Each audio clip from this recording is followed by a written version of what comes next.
Tonight on Primetime Politics, expelling a Chinese diplomat. Our government has been clear we will not tolerate any form of foreign interference in our internal affairs.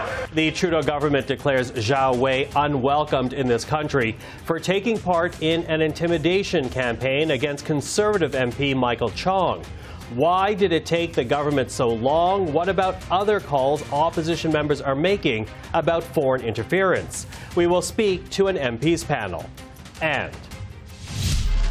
Prime Minister Trudeau confirmed that the military will be sent to assist. Wildfires across northern Alberta spark as the provincial campaign gets underway. Coming up, we'll take a look at the impact of those wildfires, including its impact on a short 4-week campaign for the provincial legislature.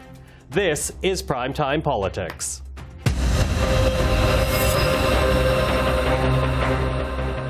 Hello, everyone. I'm Michael Serapio. The government finally expelled Zhao Wei this afternoon, declaring the diplomat from the People's Republic unwelcomed in Canada after a Globe and Mail report last week exposed his attempt to intimidate Conservative MP Michael Chong. He did so by targeting Chong's family in Hong Kong. Now, the announcement on Zhao was made this afternoon by the Parliamentary Secretary to Foreign Affairs, Rob Oliphant, after MPs debated an opposition motion on foreign interference. And I want to take this opportunity to inform the House that the Government of Canada has declared the individual in question today, a diplomat from China, Mr. Zhao Wei, persona non grata. Our government has been clear we will not tolerate any form of foreign interference in our internal affairs. Well, with more, we're now joined by Liberal MP Greg Fergus, the Parliamentary Secretary to both the Prime Minister and the Treasury Board President, Andrew Scheer, the Conservative House Leader, and Heather McPherson, the NDP's Deputy Whip, also Vice Chair on the Special Committee on Canada and the PRC relationship. Good to see the three of you. Thank you for joining us. Thank you. Thanks for having us on the show. Listen, Mr. Fergus, I'll get you to start. Your government has now declared Mr. Zhao persona non grata, but really only after the House debated that Conservative motion. Why wait until after QP to make that announcement? Well, let me say, I guess the real question is why wait the time since the story broke in a newspaper? And the simple reason is that you want to make sure that you practice diplomacy in a way that is well thought out, well considered, and well planned. This is not something that you do on a hair trigger approach. You have to make sure that when you're dealing with a country as serious as China, that you have all the facts available in front of you, that you have all the options available in front of you, and that you make sure that you take the right action. I'm really quite convinced that we have taken the right action in a way that protects the liberty of all Canadians, especially members of Parliament, who should be free to exercise their rights and their obligations to express themselves on a number of issues, and that them and their families, and frankly, all Canadians, be free from any intimidation from any foreign power if they don't like what we have to say. Mr. Scheer, what do you make of the timing? Well, I've never heard someone describe a 2-year period of doing absolutely nothing a hair trigger. This government has known for 2 years that this particular operative from the regime in Beijing was harassing the family of a member of Parliament because of a vote taken in the House of Commons. That speaks to the very core of our democracy, regardless of which party we belong to. We should all take that very seriously. Except the Prime Minister continues to say that they did not know about it, that it may have stopped at the bureaucratic level but did not make its way to the political level. No, what Justin Trudeau is doing is he's being very careful with language. He's saying he didn't know about the specific threat against Mr. Chong. So it sounds to me like that there was information provided to the government. They just didn't know which MP. But it shouldn't matter which member of Parliament. For 2 years, this individual has been organizing this type of harassment campaign against a member of Parliament's family, and just as importantly, against many people of Chinese descent here in Canada. We hear from all kinds of people in the Chinese community, people who have come or their parents have come from China, who say that they feel intimidation sometimes when these consular officials, these operatives from Beijing, exercise this kind of influence in Canada's democracy. This CSIS report, we now know from CSIS, went to across all departments. We now know from CSIS themselves that this did not stay at CSIS. They did submit this to the National Security Advisor, who reports directly to the Prime Minister. So we're not satisfied with Justin Trudeau's defensive on this. That's why we move this motion. There's action that needs to be taken, whether it's shutting down the police stations that are run by the regime in Beijing, whether it's creating a foreign agent registry, which is something that this government promised to do and then has done literally nothing about it.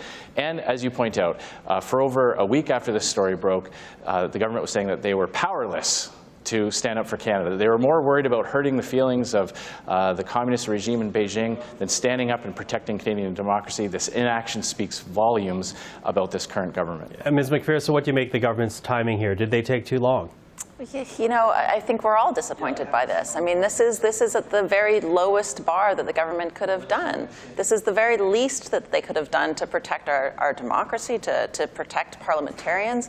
And I agree with Andrew. You know, this is not just about parliamentarians being interfered with. This is something we've been hearing from the Canadian Chinese community for decades. This is something that has not been dealt with by government after government. And we've gotten to a point now that more needs to be done so that Canadians have confidence in their democracy. They have confidence in the ability, their safety, I suppose. And one thing I think that is also really important for us to recognize, and something that I'll be raising in the House later on tonight during this debate, is that, you know, it is not just political or electoral interference that's coming from the government of China. It's coming from Iran. It's coming from Russia. You know, even during the convoy, we saw there was a lot of interference coming from the U.S., and we have to be aware of it. We expect our government to do everything they can to protect our democracy, to protect those institutions in our country against political interference.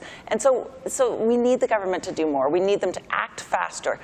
They feel very frozen to me, like they are afraid of taking action, and that's just not good enough right now. Okay, Mr. Fergus, the Conservative motion that Mr. Scheer referred to, it does call for things like more than just the expulsion of Mr. Zhao, but also things like an inquiry into foreign interference, the shutting down these so-called police stations, the expulsion of all PRC diplomats involved in interference. That motion was adopted by the House. Will your government accept the will of Parliament? Well, let me just say this. That motion really was recounting a whole bunch of actions which we've already taken. So, for example, back in December, we had announced that we're going to be setting up, having consultations on setting up a foreign agent registry. So Canada has now some choices between. Canadians have a choice. Do we want to have a model which we can find in the UK, or do we want a model that we could find in Australia? Got to get the model right, making sure it's adapted to our concerns. We made we set up the special rapporteur to make recommendations in less than, or in about 2 weeks, as long as about 2 weeks from now. Mr. Johnson, former Governor General of Canada, is going to be making recommendations public to the Prime Minister and to the people of Canada, and the Prime Minister has made it very clear that he will implement all those actions. So the things that you'll find in that, and shutting down the police or these police stations and these activities which are illegal in Canada, the RCMP has already said that they've disturbed these activities and that they've shut down the illegal activities which are being done at these stations. I mean, so all these actions have been taken.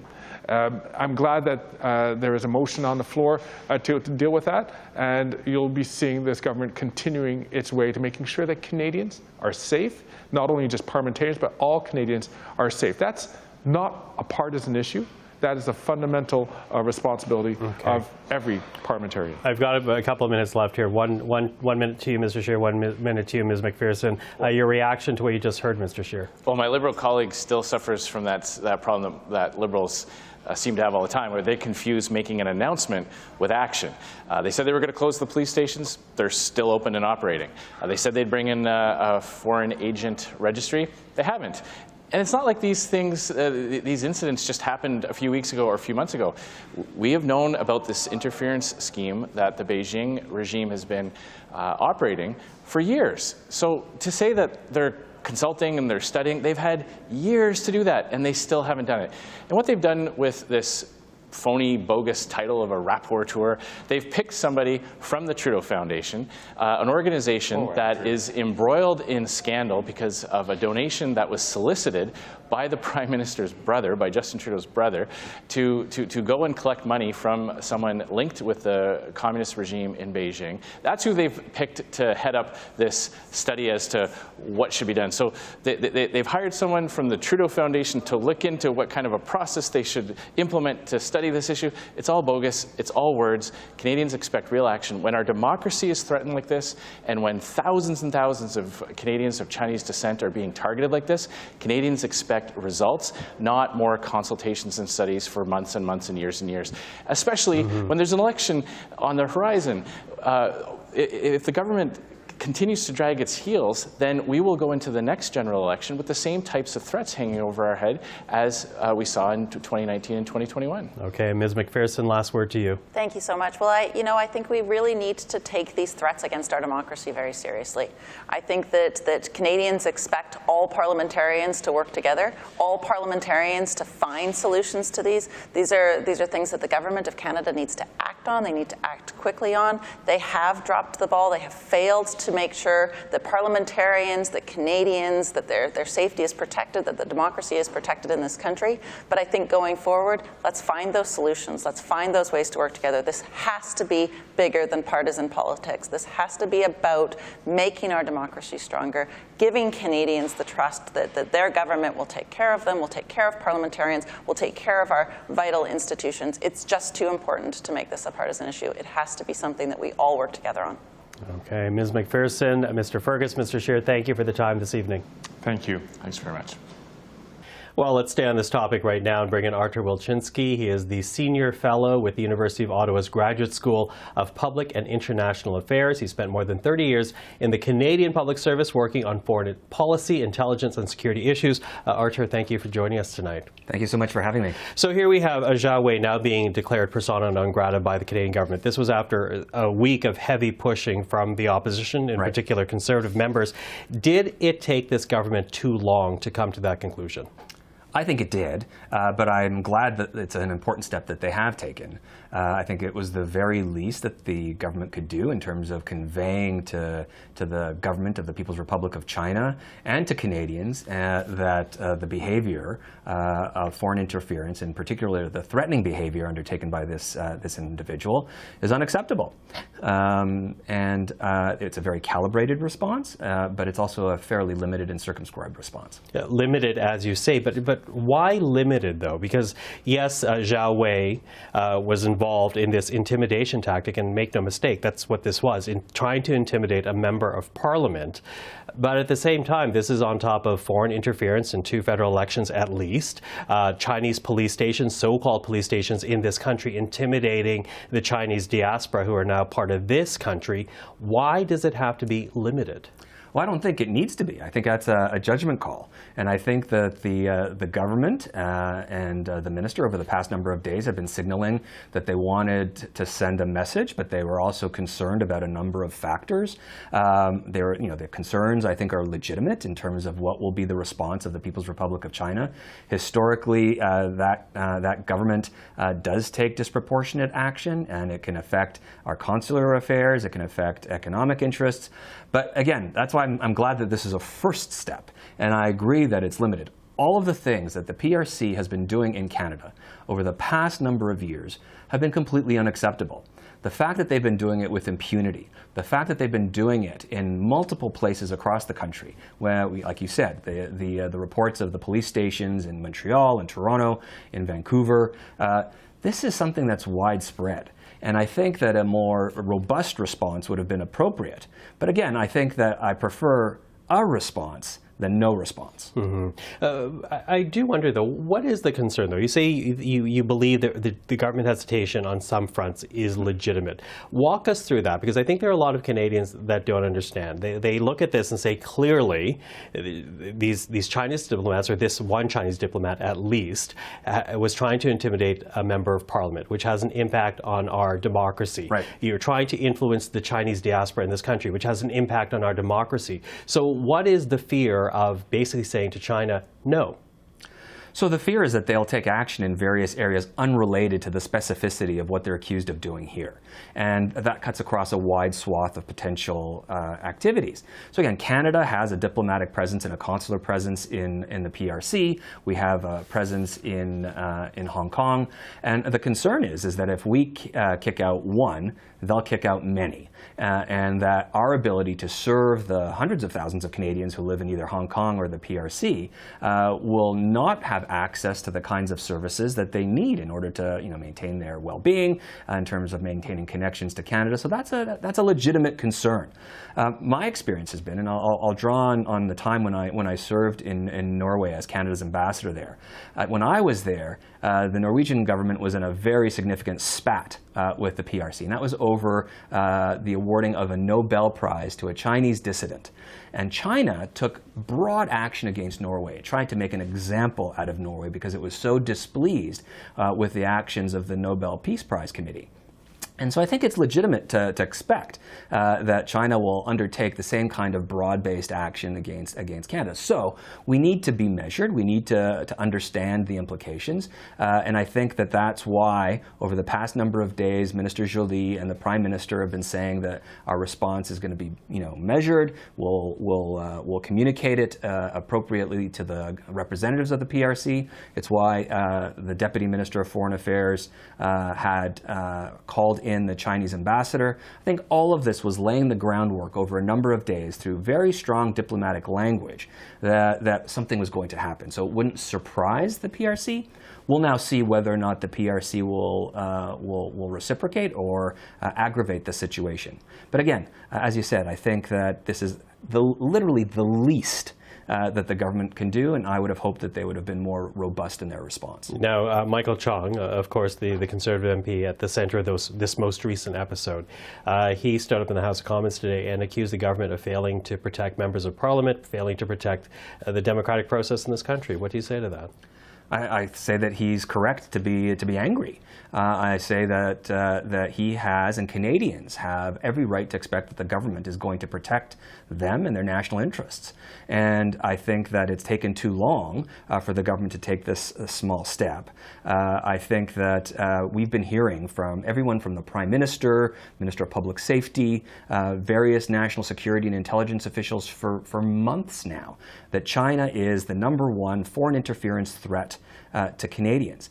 We have heard from members of the Chinese diaspora directly about the effect that this is having on their sense of security and their sense of well-being, the harassment, the intimidation.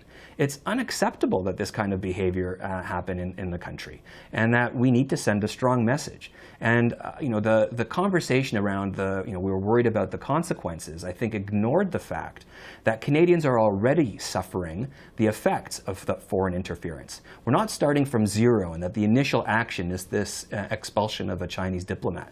Canadians for years have been feeling the effects of this foreign interference and harassment of the Canadian diaspora, and they've been feeling that without consequences for the representatives of the government, the PRC government that is undertaking this. And that's unacceptable.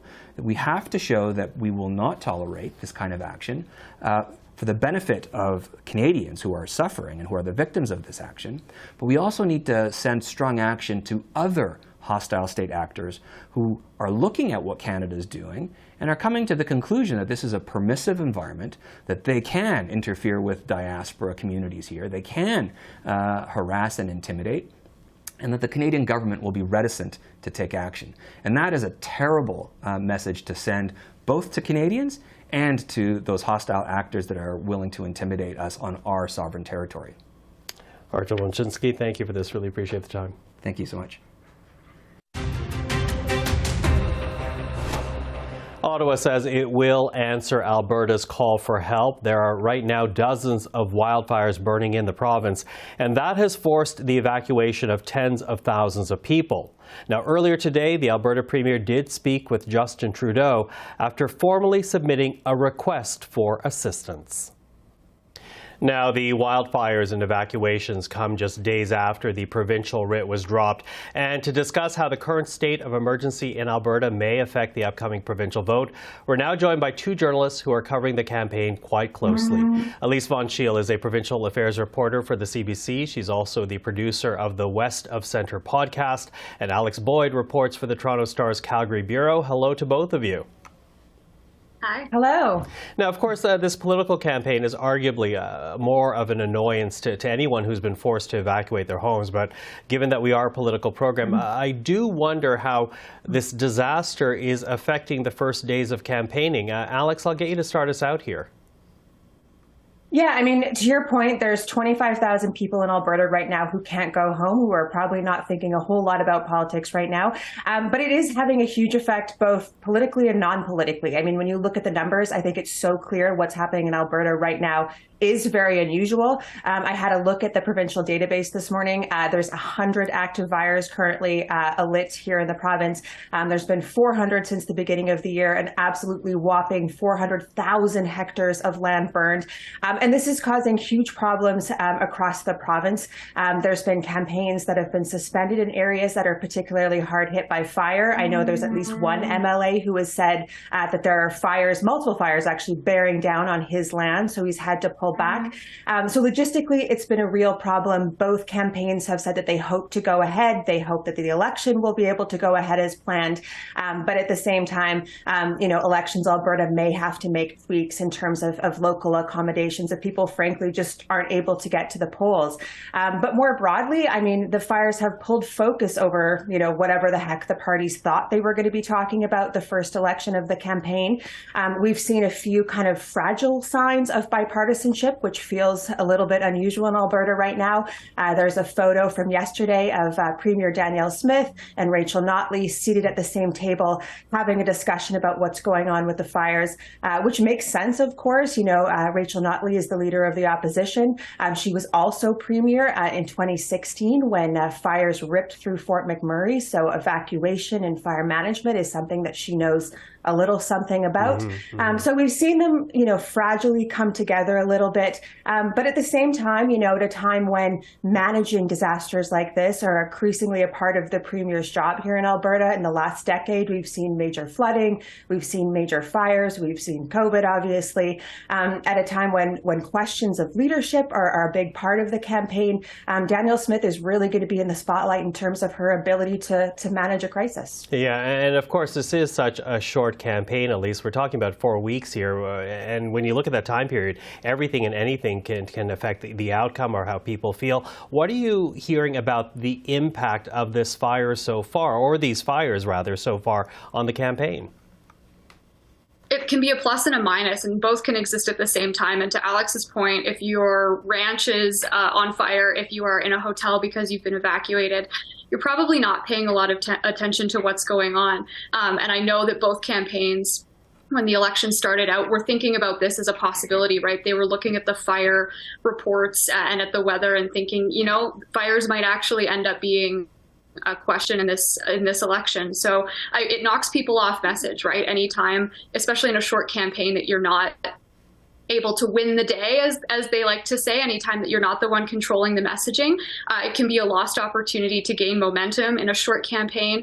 But at the same time, looking at that photo of Danielle Smith and Rachel Notley kind of coordinating over this emergency, you can see how it's possible that voters, as they are going through these weeks and as we are dealing with these fires here in Alberta, are going to be asking themselves a different question. We know that they are asking questions of the leaders on healthcare and on the economy, but a new question that's going to be brought out of these fires for voters might just be, if a disaster strikes, who do I want in charge of the province? Well, and that does go down to leadership, Elise. I'm wondering, when you look at these women, both of whom are very well known in the province, talk to us about the strengths and the weaknesses, Elise, that both Danielle Smith and Rachel Notley bring to the forefront, especially given this current situation where leadership is so important.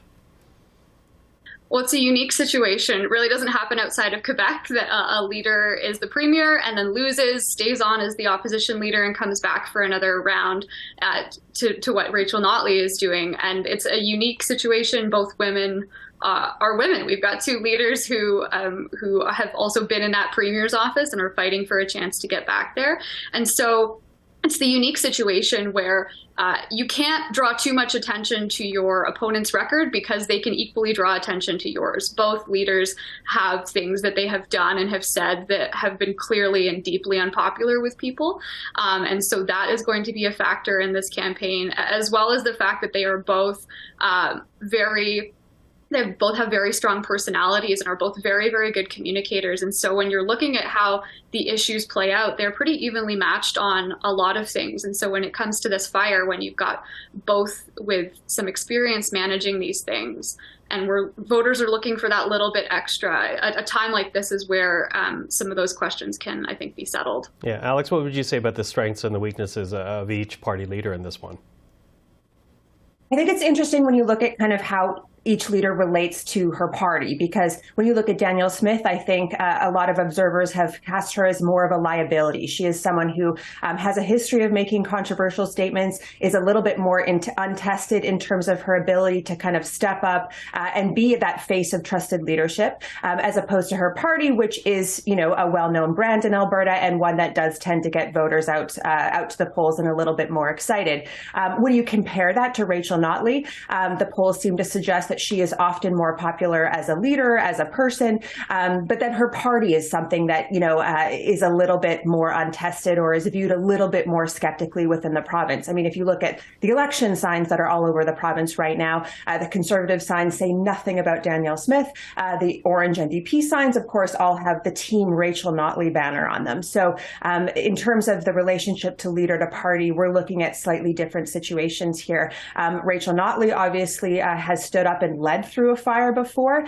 We know that, you know, these sorts of situations can often make or break a leader. The Calgary mayor, Naheed Nenshi, obviously was forged in the Calgary floods, and that was something that got him a lot of prominence, the way he was able to lead through that situation.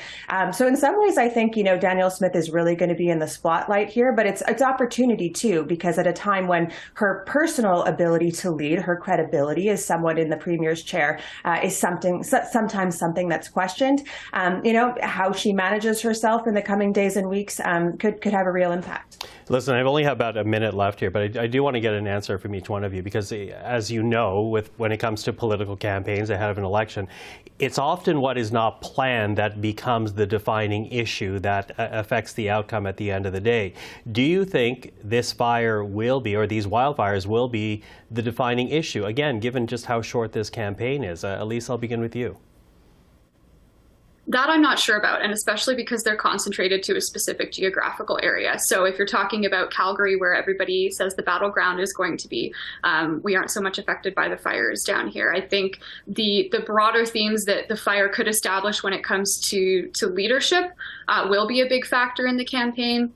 I think consistently what we've been seeing in polling, which is that healthcare and the economy are prevailing issues, will continue to be more of a defining factor, and the defining factor will be who can win over that kind of mushy middle of voters who might not ever want to be lifetime NDP voters, but who have been looking at Smith and don't necessarily trust her to be stable. And so I think those factors, and however the fire may or may not play into them, it could become an issue. But those more consistent issues, I think, are what people are talking about who are outside of the fire zone. Alex, last 30 seconds to you. I mean, whether it's going to be the defining issue, I think it's too early to say. Alberta campaigns have a way of they are twists and turns, shall we say. So it's hard to know what's going to happen between now and May 29th. But in terms of these questions of leadership, I think it's going to have an impact there. Okay, well, we're watching and really glad to have both of you on. Hope we speak again before this campaign is done. But right now, Alex Boyd, Elise von Scheel, thank you very much for the time this evening. Thanks for having us. And that is our program for this Monday evening. I'm Michael Serapio. For everyone here at CPAC, thank you for watching. Coming up next, Esther Bégin avec l'essentiel. Primetime Politics. We'll be back tomorrow.